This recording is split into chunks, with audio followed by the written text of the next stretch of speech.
we're going to go ahead and get started. Clearly the next room is in a different time zone because they've already started. That's okay. We'll start on time. Speaker right now is Dr. Orville Baldos. He is a professor at the University of Hawaii at Manoa, working on ornamental research production and specializing in native plants. I totally mangled your title, so that's fine. Clear it up for us. All right. Thanks for sticking around for the last session. So today I'm just going to talk about the establishment of our native Hawaiian plant trial at Varney Circle. Oops. Okay. All right. So landscaping with native plants in the last like 20 years or so, landscaping with native plants have gained popularity in both local and national levels. Because right now it's, as I think Judith kind of mentioned this morning's plenary, that it's actually more than aesthetics now. Landscaping has its function in terms of like water use conservation, trying to use native plants for biodiversity conservation, invasive species spread, stormwater management, and for providing pollinators habitat for other wildlife. Actually, the American Society of Landscape Architects did a survey earlier this year, and they found that native plants in general, nationwide, that's one of the top 10 project types with expected highest consumer demand. So in Hawaii, the demand for native Hawaiian plants has increased in the is expected to increase in the next 20 years. This is due to the passing of Act 233 relating to Hawaiian plants. This state law aims to increase the native plant footprint from 10% by 2019 to 35% by 2030. One of the bottlenecks there are several bottlenecks to increasing native plants in the landscape, and Tamimi and Ricordi did some surveys on this, and they found that there's actually a need to increase availability of native Hawaiian plants, trying to include more variety and provide more horticultural information, because not a lot, I guess not all native Hawaiian plants are like have similar horticultural requirements as your like typical ornamentals. So of these, this actually came from the native plant poster. So which of these do you think are the most commonly used species in the landscape? What can you name? Yes. Akia is one. Pohinahina is another.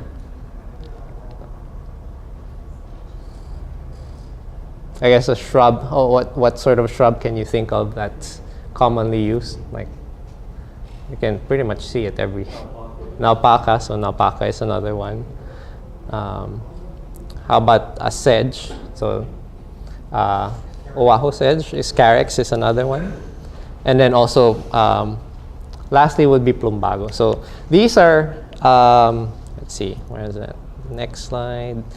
So these are the most commonly used. Like, you go to almost every like landscape area, you will likely see one or two or three of these combinations. And what my research aims is to have more variety, to introduce more variety other than these like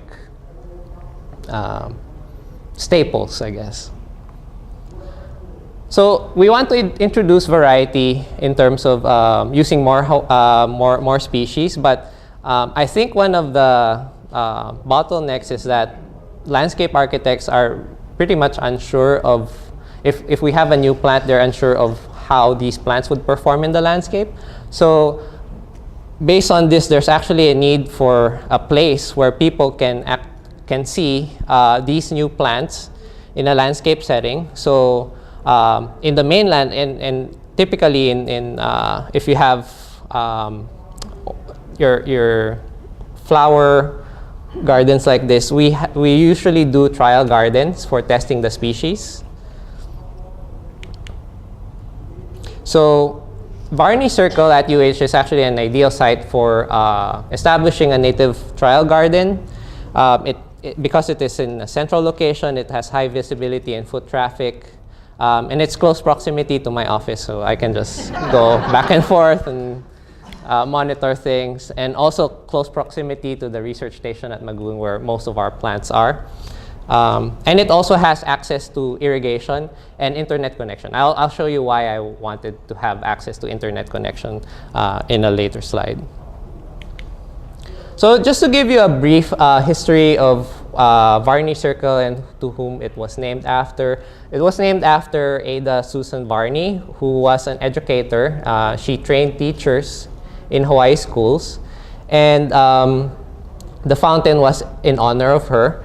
And it was built by Cornelia McIntyre Foley and Henry H. Rempel, and it is one of the first architectural objects to use the tiki motif. So the next few slides, I'll show you the iterations of Varney Circle. So this is the earliest picture that I can get from the internet. So this is Varney Circle in the 1960s. As you can see here, the monkey pod trees at McCarthy Mall haven't grown yet. There's still the circles, and there's not much plantings around on the circle. Then go to the early 2000s. This is when the fountain was still working. So the plants around the circle was basically lantana. I'm not sure if it's the sterile one or the non-sterile lantana.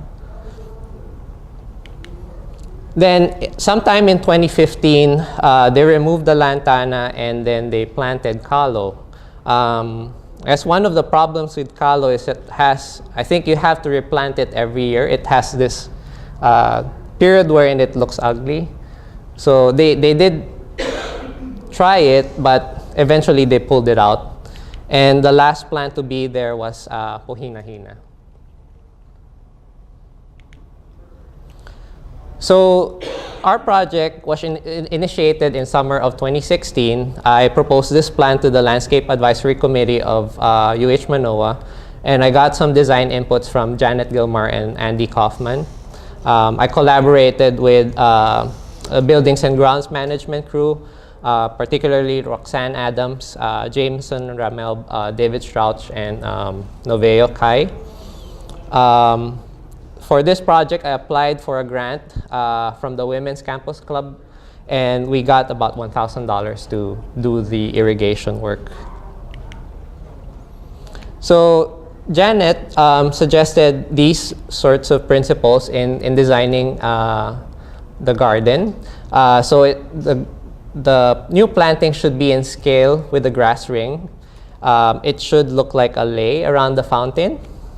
Recognize the circular form of the fountain and have a clear view, so the planting should be low enough that it doesn't cover the relief art.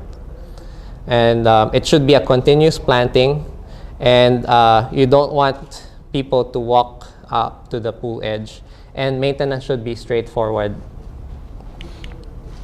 A couple more design concepts that she drew up.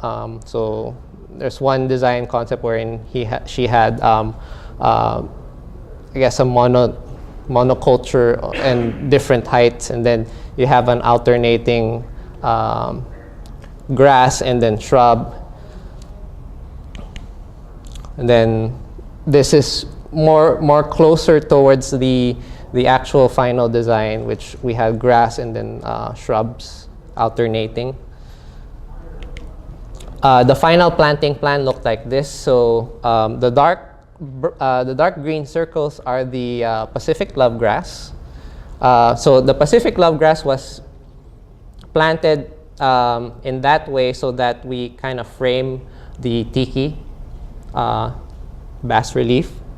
And then below that is plantings of the prostrate Aveo Veo. And then below the tiki, like at the foot of the tiki relief, there will be Ilima planted over there. So a little bit more background on the plants that were planted and evaluated. So the grass species that we use is Pacific love grass, or Eragrostis deflexa. It is an endemic species that's only found in Lanai and Hawaii Island. This particular selection we got from the island of Hawaii via the USDA NRCS Plant Material Center. So they have a germplasm collection of different native species there, and we got our plants from them. So this particular species can be propagated from clumps and seeds, but for ideally seeds would be the best, because we tried propagating with clumps. You can actually see our poster in that poster board, and we found that clumps have moderate success. They don't want to be divided. The next plant that we have is Ilima. So Ilima is native to the Hawaiian Islands. It's in various forms. There's a lot of variation, and this variation actually lends to selection work. So we can do a lot of selecting in terms of growth form or flowering habit. This particular plant that we're evaluating at the site is actually a hybrid cross. So I did a cross between a round gray leaf one and a big large flowered one. So we'll see if this hybrid will have some sort of utility with the landscape. So this particular species is propagated from stem cuttings. They do very well with stem cuttings. And then the third plant is Aveoveo, or Chenopodium oahuense. It's a low-growing coastal shrub that's endemic to the Hawaiian Islands. This particular selection was obtained from Molokai as seeds, and we grew the seeds at the H1 site. Actually, the actual plant where I got the cuttings from is this plant over here.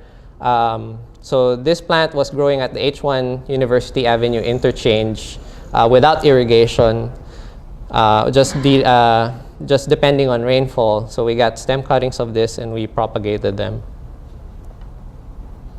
So installation of these plants, so I did a call for student volunteers during the summer, and the incentive is to get credit and experience in installing irrigation, land prep, and planting, as well as maintenance. We had about 5 meetings from July to mid-August 2017 to install and build the new plantings. Initially, I had 7 volunteers, but by the end, I had like a core group of 4 people who were very on it. So this is the planter ring before we installed the new planter. So we had to install new irrigation because the irrigation was, the timer wasn't doing well. I think it was broken. And we had to clip the pohina-hina. And then this video just shows you from there up to planting, what we did during the construction phase. So there we have the irrigation set up, and you can see that we clipped the pohina-hina. Then we had a sod cutter cut the sod around the ring. After clearing the sod, we installed a poly pipe for the new irrigation. And then here we have students measure distances between the sprinkler heads. So he's attaching sprinkler head on the poly pipe. And then after that, we measured the outer circle wherein we're going to dig and install the aluminum edging. So here's my graduate student working on a trencher instead of doing manual work with, this one was faster. Then we installed the aluminum trencher, did like a rough fit. So this is like the rough fit. And then on the next meeting, we did some adjustments to the aluminum edger and basically tapped it.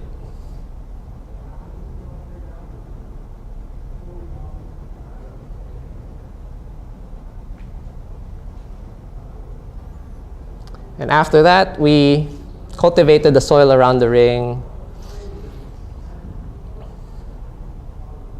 then raked it, then actually irrigated it for about 2 weeks, and then I let the weeds grow, sprayed some Roundup on top of the sedge just to kill it. And then after about a week, so this is after a week I sprayed, so the sedges are growing, they're turning yellow, and then we covered it with weed cloth to further kill it or solarize it. So this is just a rough like covering. We did the final fitting during planting. And then after that, we measured where the plants will be placed. And then during the planting, we installed we put the pavers back, and then we planted the grass. And then this is after planting. We installed all of the plants there. And this is us like before planting. So this is my core group of volunteers. And we have a website at UH. So the Campus Arboretum built us a web page about Varney Circle. And I also have a similar web page in my website. And I'm not sure if you guys saw us on TV, like in, I think, late August or something. They covered it. So there's like a news release about it, because the plants were ugly at first. So we had to have some sort of like a public thing, like so people won't complain like, oh, why is it ugly? Well, it's ugly because it's still small. So it will become beautiful in the future. So what's next for after planting? So I just ordered a couple of Wi-Fi enabled soil moisture sensors, which can be monitored through a mobile phone. So I'll be installing that in the circle just to see what the soil moisture is, and then how that would relate to like plant quality. I'm also collaborating with Dr. Cheng in terms of pest monitoring in that circle. Evaluations will be done about 6 months after planting. And hopefully by next year, we'll have like a field tour over there. Maybe the Friday after the conference, we'll just go around there and then see what the plants are looking, and then we can do an evaluation. And right now, I'm also interested in, if there are people who are interested in having these plants trialed in their locations, that would be great. I'm looking for more sites and collaborators so that we can see how these plants will, I guess, perform at different sites. So I'd like to thank the following people, people from the Buildings and Grounds Management, my grad students, my volunteers, the Magoon Research Facility, the USDA NRCS Plant Materials Center, Butch Haas from Molokai, who got me the Aveo plants. This project was funded by the UH Women's Campus Club, the Hatch Project, managed by CTAR, and then the New Germplasm 17 grant. So that's all. If you have questions, let me know. Also subscribe to our Instagram account, so you can see the progress of what our research is.